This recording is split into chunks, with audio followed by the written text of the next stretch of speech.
Assalamualaikum warahmatullahi wabarakatuh. Salam sejahtera, nama budaya, salam kebajikan. Perkenalkan, nama saya Kabudaya Ginting, peserta Latsar CPNS Kementerian Ketenagakerjaan. Saya berada di angkatan 54 kelompok 3 saat ini. Nama pemateri saya adalah Ibu Heru Utami. Baiklah, saya akan membuat video mengenai listen learn terhadap sebuah video yang telah di-share oleh Ibu Heru Utami, yaitu mengenai calo.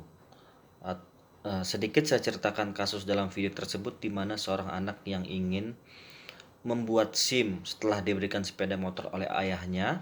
Kemudian si anak sendiri pergi ke kantor Samsat, dan setelah sampai di kantor Samsat, si anak mengikuti tahap demi tahap proses pembuatan SIM, di mana tahap pertama si anak harus mengikuti medical check up, harus membayar. Kemudian si anak melakukan pendaftaran, harus membayar juga. Kemudian tahap berikutnya si anak harus mengikuti ujian tulis, ujian praktek, dan berbagai macam tahapan, hingga pada akhirnya si anak ternyata tidak lulus. Dengan kecewa si anak harus pulang, dan pada saat keluar dari kantor tersebut si anak bertemu dengan seorang dewasa yang ternyata adalah calo. Calo tersebut menawarkan si anak untuk pembuatan SIM dengan membayar Rp10 dan akan selesai dalam waktu 5 menit saja. Begitulah kisah dalam video tersebut, dan saya akan menjelaskan mengenai makna pembelajaran ataupun listen learn yang saya analisis dari mata pelatihan manajemen ASN, Whole of Government, dan pelayanan publik. Sebagai PNS ataupun sebagai ASN yang ada di kantor tersebut, kita harus memiliki nilai manajemen ASN. Kedudukannya adalah ASN yang berada di kantor tersebut harus paham kedudukannya sebagai ASN, harus menolak setiap proses calo yang terjadi di kantor tersebut. Hak dan kewajiban, harusnya ASN yang berada di kantor tersebut memang berhak meluluskan atau tidak meluluskan peserta yang mengikuti ujian apabila peserta tersebut memang dirasa belum memenuhi persyaratan. Tetapi sebagai ASN harusnya berkewajiban untuk menolak calo yang ingin membuat SIM.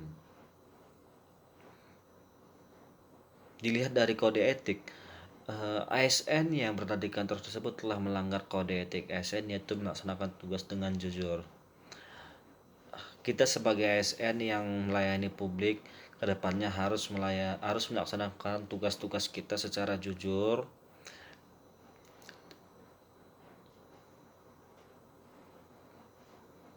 Poin yang kedua, Whole of Government. Setelah melihat video tersebut, terlihat bahwasannya kolaboratif yang gagal antara petugas ASN di kantor tersebut. Dari situ kita bisa belajar ke depannya, dimanapun kantor kita berada, pelayanan apapun yang kantor kita lakukan, kita itu harus berkolaborasi, harus bersinergi antar seluruh bagian, antar seluruh bidang, baik itu atasan atau bawahan, agar tidak terjadi ataupun agar tidak adanya celah bagi para calo untuk beraksi. Sistem terpadu satu pintu ataupun satu atap. Dari video tersebut kita lihat bahwa sistem terpadu satu pintu ataupun satu atap belum terjadi. Kita sebagai ASN harus menerapkan sistem terpadu satu pintu maupun satu atap. Tujuannya apa? Agar masyarakat yang datang ke kantor pelayanan kita bisa merasakan pelayanan yang baik secara maksimal, secara efisien dan efektif, tidak perlu mutar ke sana ke sini. Pelayanan publik, kualitas pelayanan publik di kantor tersebut belumlah baik. Maka kedepannya kita sebagai ASN harus meningkatkan kualitas pelayanan kita terhadap publik, karena bos kita adalah masyarakat. Baik, sekian video saya mengenai learning journal yang berisi listen learn terkait materi pelayanan publik. Kurang lebihnya saya minta maaf. Terima kasih. Wassalamualaikum warahmatullahi wabarakatuh.